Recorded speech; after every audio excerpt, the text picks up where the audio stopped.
Have you seen the comments? People really seem to like the side swoosh rather than the little one on the toe. Should we keep it? Nah.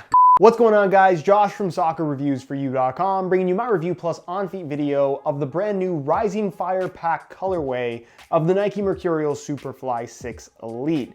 Now, this pack was originally called the Youngblood pack, but it has since been changed to Rising Fire for whatever reason. I have absolutely no clue as to why that is. Either way, these look really good. This might be my personal favorite colorway of the Superfly 6 Elite so far, and I know I recently said that about the raised on concrete ones, but I think that these are a little bit nicer. I absolutely love this maroon color, and we'll take a closer look at the colorway in today's video. We'll also talk tech specs, performance, as well as how these fit and feel on feet. So if you want to learn more about them, please stick around, watch the entire video. If you're interested in a pair for yourself, they're available now. I'll leave a little pop-up on screen, or you can click the first link down below. That'll take you to the review page on my website where you'll find buy it now links with exclusive SR4U coupon codes. You'll be able to pick these up below their normal $275 retail price in this color as well as all the other ones. If you guys do end up enjoying the video, don't forget to support it with a like. And if you're new here watching for the first time, don't forget to hit that subscribe button along with the little bell notification for daily videos on all the latest and greatest soccer gear. Included with the boots is the new silver and black Nike box. And because it's a top-end model, they also include a string bag, and this is a pretty solid one. It's that maroon color, which is officially Team Red, with the Team Red strings as well. And then this gunmetal Mercurial logo and Nike swoosh there on the front. I'm a big fan of this one, so my overall string bag rating is a 7.7 out of 9.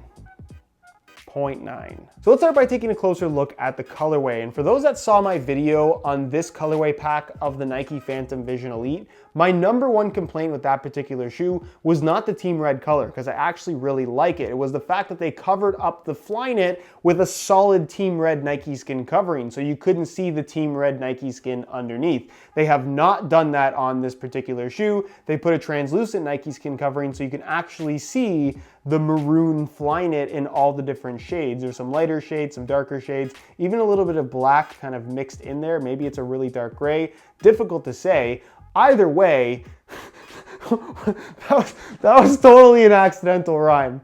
That was amazing. What I'm getting at here is I think that these look very good. This is a very expensive looking color to me, kind of unusual for a pair of boots, but I really do like the way that it looks. You have the Team Red for the laces as well as the collar as well. When it stretches out across the top of the foot, it does reveal that accent of the bright orange that I could do without, but they didn't overdo it on the shoe, which I'm very happy about. You can see you also have more of that Team Red color, which is basically a bright orange, not Team Red, like Crimson, which is basically orange on the inside of the collar, the insole, and then the heel stud tips kind of internally. So it's not really that big of an element. And of course it's accented by a gunmetal and a silver for the swoosh, where you have a gunmetal swoosh with the silver outline on both sides. I know a lot of people don't like the smaller swoosh at the toe, but honestly, I don't think it looks that bad on this particular colorway, given the accent color that it is. It just works really nicely with the maroon. The side swoosh probably would have looked better, but I don't think that this looks bad. Then you also have the M logo in that same color scheme at the back of the shoe. Also, what they have changed, something that we haven't really seen that much of before, is you have that stripe design going through the midfoot area where you have the split sole, but it's in black rather than in reflective stripes, which is actually pretty cool. And because of the way they did it, you can more clearly see the seam through the split sole at the very bottom, where they basically attach the entire Flyknit upper as one single piece. So that's kind of an unusual design element as well. Also, this does not have a wearable finish. It's just a maroon or Team Red plastic, so there's nothing that's gonna wear away as you play in them, which is not a bad thing either. Overall, probably my personal favorite colorway of the Superfly 6 so far. Let me know what you guys think down below in the comments. It's too bad that pros won't be wearing them though, and if you're wondering why that is, it's really just Nike's call, I would assume. It looks like, according to Nike at least, that all the pros will wear the raised on concrete ones, and this is just one of those extra colorway packs for the general public. Now at this point, I've made plenty of videos on the Superfly 6 Elite, so most of you watching probably have an idea of what these things are all about, but for those that don't, this is what you need to know. It's a one-piece Flyknit upper that's relatively thin. If you're looking for a barefoot feel and a tight fit, that's kind of what the Mercurial series is known for, and that's exactly what you get from the Superfly 6, but in a very comfortable package. This is probably the most comfortable Superfly. In fact, I think it is the most comfortable Superfly Nike has ever made. It also maintains a mid-cut collar, which looks the part. Not for everybody, it just depends on what you want. If you don't want the collar, you can opt for the Vapor variation, which is basically the exact same shoe minus that one element, but the construction of the heel is totally different from Superfly 4 and Superfly 5 in that it's now kind of a low-cut construction, meaning that these are going to be much more comfortable out of the box than what we're used to seeing from the Superfly series, at least the mid-cut ones. Not that the low-cut ones were all that comfortable either. You also have a split sole with an internal kind of anatomic sole plate that you can't really see, but it is in fact there. There's actually plastic running through the entire shoe, unlike what a lot of people seem to believe. And of course you have the firm ground stud pattern, this being the most aggressive traction pattern on the market right now.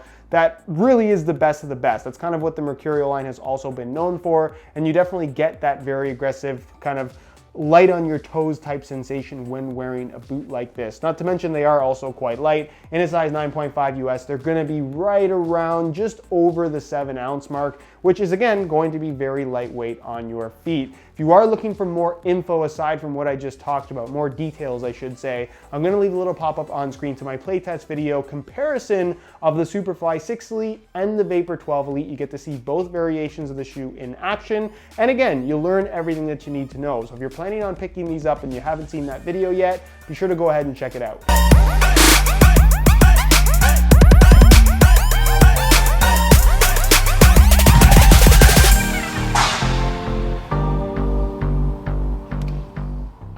So as you can see, I swapped out the stock Team Red laces that obviously match the upper really nicely for some metallic silver reflective SR4U replacement laces. You add the reflective bits, which this colorway is kind of lacking, plus you have metallic silver to accent the silver logos and Nike swooshes throughout the entire upper. I just think it gives it a very premium and unique look. So many people are gonna have these make yours look that little bit more unique. So if you are interested in a pair of replacement laces for yourself, the website to go to is www.sr4ulaces.com. There'll be a little pop-up on screen as well as a link down below in the description. So if you're interested in a pair, be sure to go ahead and check that out. On feet, the Superfly 6 feels really good out of the box. Like I mentioned earlier in the video, I really feel like this variation of the Superfly is the most comfortable one that Nike has ever produced. And that's not to say that the other mid-cut Flyknit Superflies, the 4 or 5, were uncomfortable, but the heel area was something that was very noticeable and took some getting used to with both of those shoes.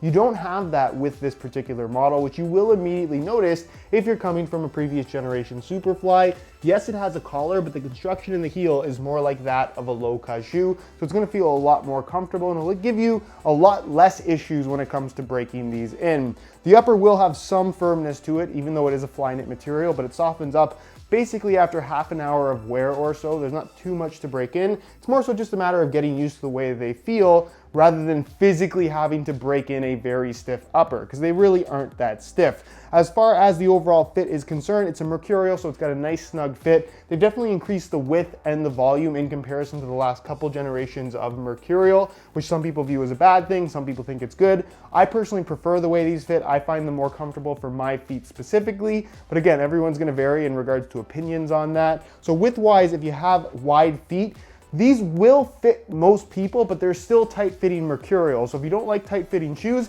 it's probably best to stay away. And if you have really wide feet, don't expect too much stretch out of this upper. They're probably not gonna be super comfortable for you, but as long as you don't mind that tight fit, I still think that these will fit most people pretty comfortably. As far as sizing is concerned, I'm wearing these in my usual size 9.5 US. My feet are about a 9.25, and the fit and the length is pretty much perfect. So just like previous generation Mercurials, if you are looking to order a pair for yourself, I would strongly recommend going true to size in order to achieve the best possible fit. So in conclusion, the Superfly 6 Elite is great, but you already knew that. And this is a really good colorway despite a return of the small toe swoosh that I know a lot of people don't like. But as an overall package, I really think that this is an impressive boot. And if what I described in this video sounds good to you, you're going to have a very pleasant experience with the Superfly 6 Elite. And that's pretty much it for me, guys. Hopefully you enjoyed. If you did, be sure to support it with a like. Again, if you're interested in a pair of these for yourself, you can click the first link down below. That'll take you to the review page on my website where you'll find buy it now links with exclusive SR4U coupon codes. You'll be able to pick these up below their normal $275 retail price. If you have any questions, as always, leave them down below in the comments, and I'll do my best to get an answer out to you as soon as I possibly can. Subscribe if you haven't already for daily videos on all the latest and greatest soccer gear. You can find all my social media information linked down below in the description as well. Other than that, guys, hope you enjoyed the video, and as always, thanks for watching.